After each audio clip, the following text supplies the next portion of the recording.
Asalaamu alaikum wa rahmatullahi wa barakatahu. I just want to talk about the levels of possession.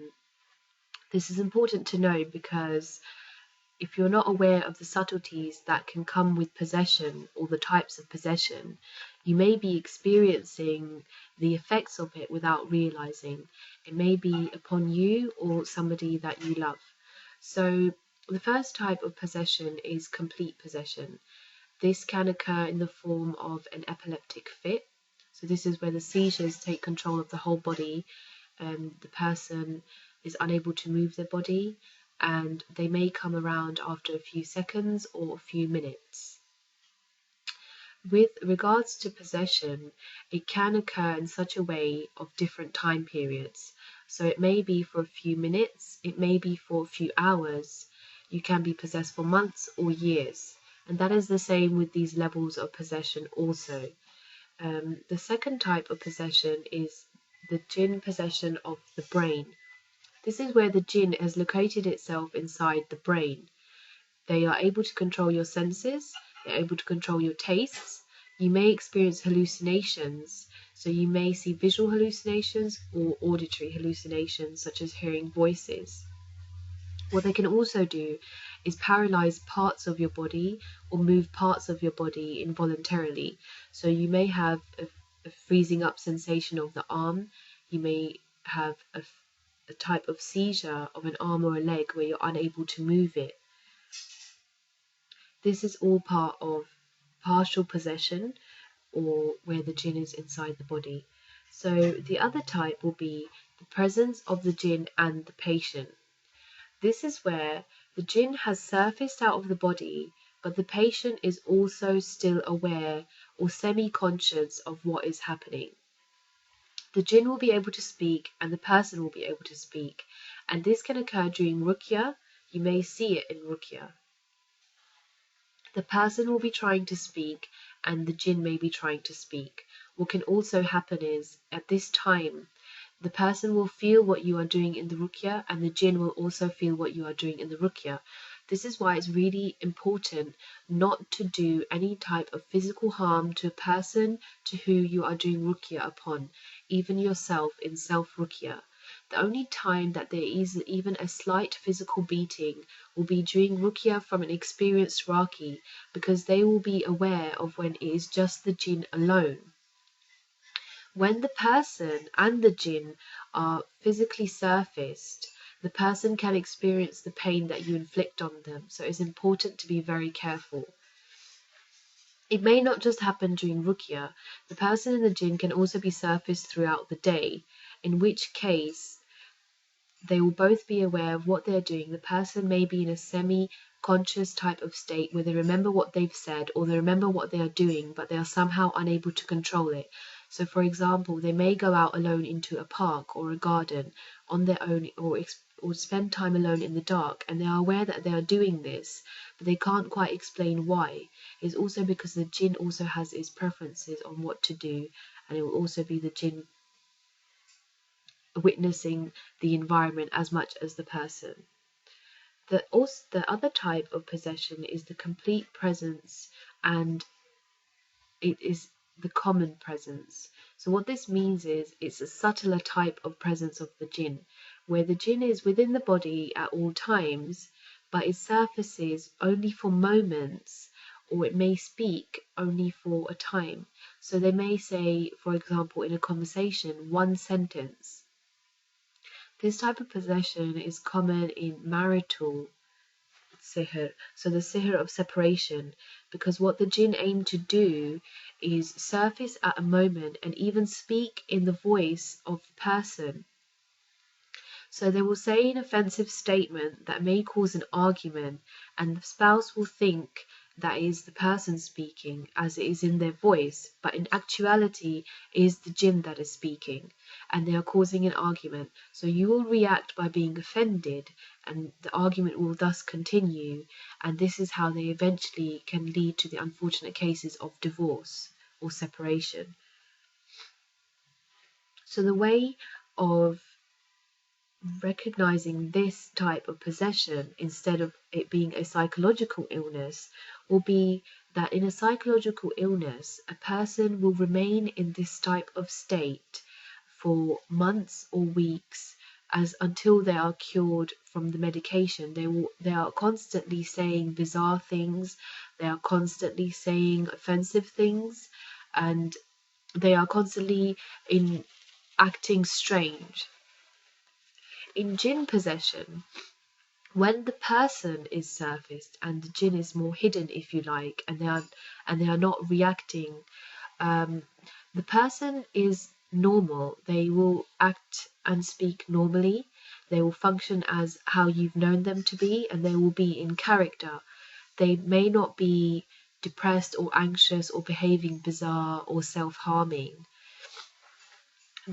but they may also have a slight level of anxiety because of the situation, but otherwise they are themselves.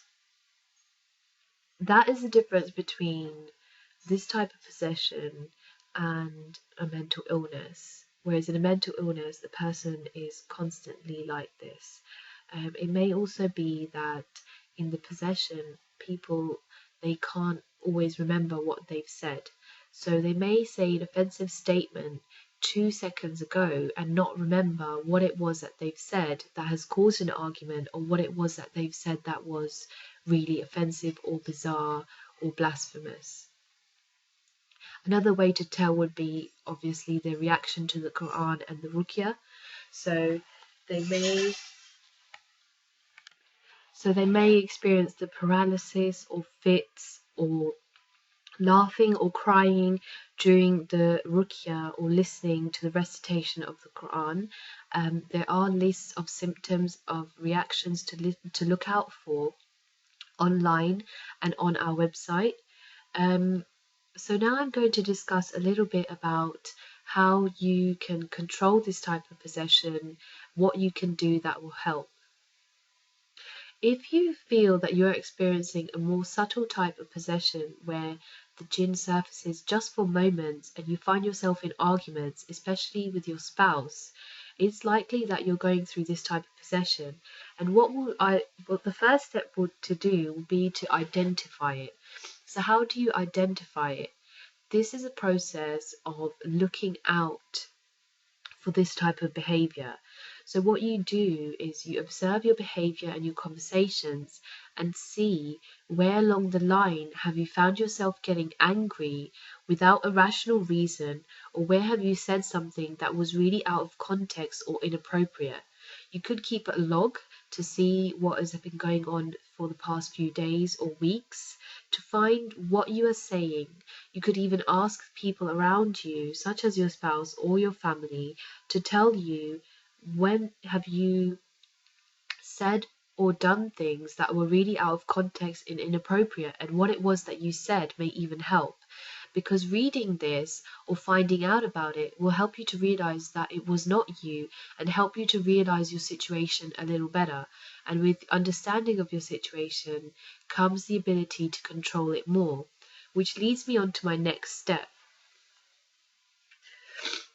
You can prevent the symptoms, and you can prevent the symptoms by ruqya, but you can also control the situation where you've said something to cause an argument. And this is more precisely to do with the sihr of separation, because if you're having an argument with your spouse about something that the jinn has said in your voice, your spouse is going to think that it was you, or you may think that it was your spouse, when in actual fact it was the jinn and they are trying to cause an argument. So your next step would be to choose your next words wisely and try to diffuse the situation. So if you realize a statement has been made that was out of context or a cause of irrational anger, or you are getting irrationally worked up and angry and you can't seem to control it, or you can't remember what you've just said, you can then diffuse the situation by using lighter words, calming down to the best of your abilities, or even leaving the argument as you realize that the argument is not being caused by you or your spouse, but in actuality is being caused by the jinn. You can then come back to the situation in a calmer way and talk about the issues if there even was one. You can diffuse a situation with your spouse, if it is your spouse, by trying to highlight to them that they are irrationally worked up and questioning them as to why, so they can start to realize that it may not have been them, as they may feel that they are justified in their anger. In marital sihr, it can also be the case that both people are possessed, and this can make it a lot more difficult. But if you are possessed as well as your spouse, if you do your self-treatment and your ruqya, you can bring your symptoms down to a level where you can control them. This doesn't mean that you'll be in control all of the time, but when this kind of situations occur where you've said something or you have acted out in a way and you cannot remember, or it was out of context, you can then go back to your ruqya as you realize that the ruqya is the cause of the problem and not something that you've done or your spouse. You can also control your waswasa. This is regardless of if it's marital sihr or if it's just possession that is occurring to you. Waswasa, the nature of waswasa is the shayateen try to make you believe that this is not something that you can control, or it may just be our understanding that we feel helpless and not in control of the waswasa. The way to control waswasa is just to realize that you can. It's not an endless string of words just going through your mind that you cannot control. The minute that you realize that this is something under your control, the waswasa can stop.